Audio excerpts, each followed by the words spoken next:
तर Iran America युद्धाचा फटका नाशिकच्या मिसळ इंडस्ट्रीला देखील बसणार आहे। नाशिकची मिसळ सर्वत्र प्रसिद्ध आहे। शहरातील विविध मिसळ हॉटेल्समध्ये सध्या गॅसचा तुटवडा जाणवतोय। मिसळ सेंटरवर गॅस फार तर 1 ते 2 दिवस पुरेल एवढा शिल्लक आहे। या दरम्यान गॅस सिलेंडर उपलब्ध झाले नाहीत तर हॉटेलला टाळं लावण्याची वेळ येणार आहे। अनेकांनी मिसळ सोबत जे इतर पदार्थ खाण्यासाठी दिले जातात ते बंद केलेत, तर काहींनी आता पुन्हा एकदा चुलीचा किंवा इंडक्शनचा मार्ग शोधण्याची तयारी दर्शवली आहे। आणि त्यामुळे हॉटेलला टाळं लावण्याची वेळ आली तर कर्मचाऱ्यांचा पगार, त्यांच्या जेवणाची व्यवस्था कशी करावी असा प्रश्नही भेडसावू लागलाय।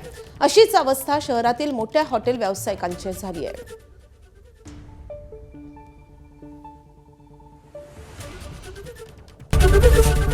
एबीपी माझा, उघडा डोळे बघा नीट।